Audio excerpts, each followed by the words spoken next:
Big week for politics and policy. We're going to get right to it now with Congressman Adam Schiff, the top Democrat on the House Intelligence Committee. Awfully glad to have you here in studio. Good to see you. Okay, so the administration is moving ahead to try to sell the Iran nuclear deal to Congress this week. Secretary Kerry, as you know, appeared before the Senate Foreign Affairs Committee last week. He goes to the House this week. Have you decided where you will come down on this? Are you going to support this deal? And if not, what worries you about it? I haven't decided yet, Alex. I'm still weighing it, and there are, I think, still a substantial number of us that are not ready to say we're for or against it. What I've been doing is meeting with intelligence community leaders to determine how likely would we be to catch Iran if they were cheating, what kind of cheating would be most easy for Iran to try to hide or, in the event of discovery, conceal. I also want to look at the length of the agreement, the viability of the snapback provisions and the inspections. All of these issues are interrelated. You can see a scenario, for example, where we believe Iran is cheating. They try to clean it up. We then have a dispute, perhaps within the P5+1. We snap back part or all the sanctions, and there's a question of whether the other countries will go along with it. So I'm trying to work my way through whether this is really viable, whether this is really workable. And, of course, we have to balance all that against what's the alternative. And there, I think all of us are operating somewhat in the dark. Well, you bring up very good points there, all of which need to be addressed. But what happens if this deal does not go through Congress? That's the big question. And, you know, frankly, anyone that says they can tell you with certainty what happens, I think is blowing smoke. We can make an educated guess about it. You know, probably it would be reasonable to expect that if we sink the deal effectively, that Russia and China will go on and do business with Iran. We will maintain our sanctions. We will fight with the Europeans to see if we can get them to retain theirs. Iran could decide to comply nonetheless, making the deal with Europe, or it may decide to back out and begin enrichment again, spinning up its centrifuges. We won't have any inspectors there. That would move Iran closer to the bomb. It would provide Iran with some of the financial relief because these other countries would be doing business with Iran, but not all the financial relief that it would get if the deal went through and we supported it. And then maybe you're in a race for time, whether Iran crosses a red line or they don't. But, you know, we're all trying to look in the crystal ball on that. Yeah, we've got about 6+ weeks or so to see how Congress weighs in on that. Okay, switching gears here, I want to talk about Hillary Clinton, who, as you well know, has been playing defense a lot this week on the reports that she may have either sent or received some level of classified information using her private email server account while she served as Secretary of State. And here's what she has told NBC News. It happened yesterday. Let's take a listen. Doesn't the fact that we're having this debate underscore the fundamental problem with using a private email server when you were Secretary of State? No, because this would be the same debate if it were, since the vast majority of everything that I sent and received was already on the State Department system, the unclassified State Department system. The facts are pretty clear. I did not send nor receive anything that was classified at the time.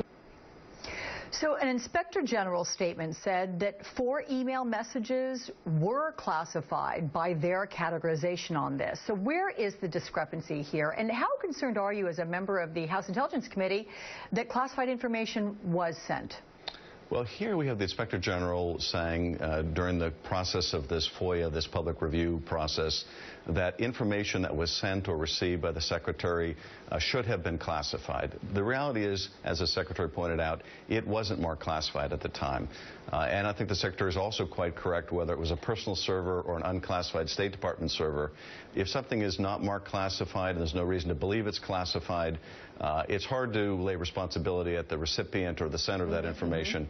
It may be that now, in retrospect, the Inspector General looks at it and says, we believe that should be classified because of either changing world events, or maybe the IC, the intelligence community, believes it should have been classified at the time, even though the State Department did not feel it should be classified at the time.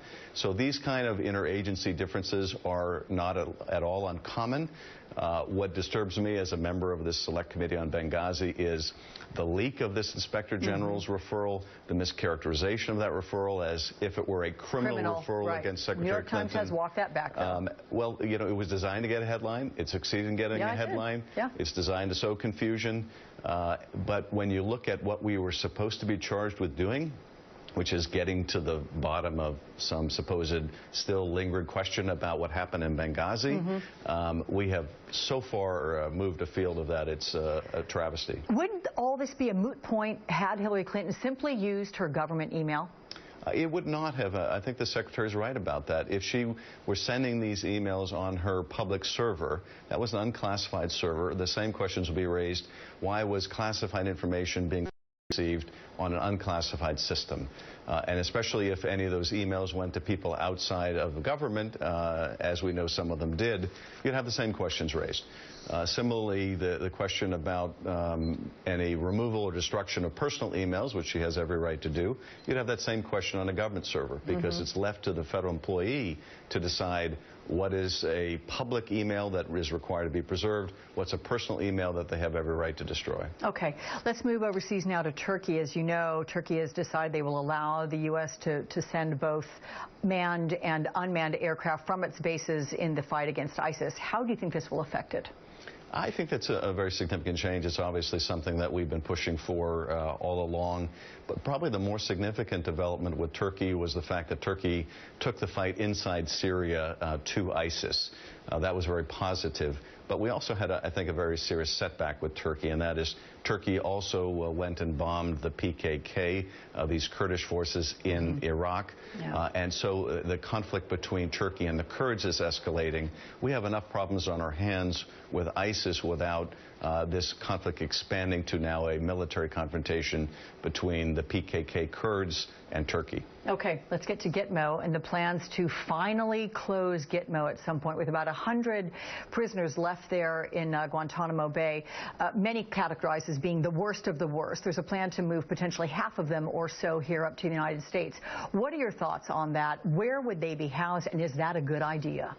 It is a good idea to shut this down. I think the Gitmo has become a symbolic black eye for the country in terms of rule of law. It's become a rallying point for jihadis around the world.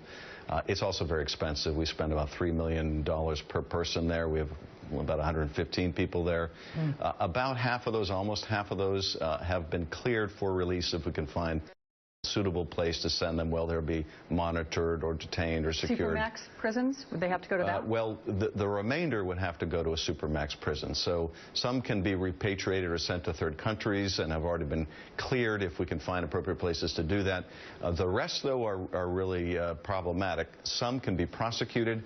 Some probably can't be prosecuted because of either the nature of the intelligence that was used to gather information against them, or the enhanced interrogation techniques that were used.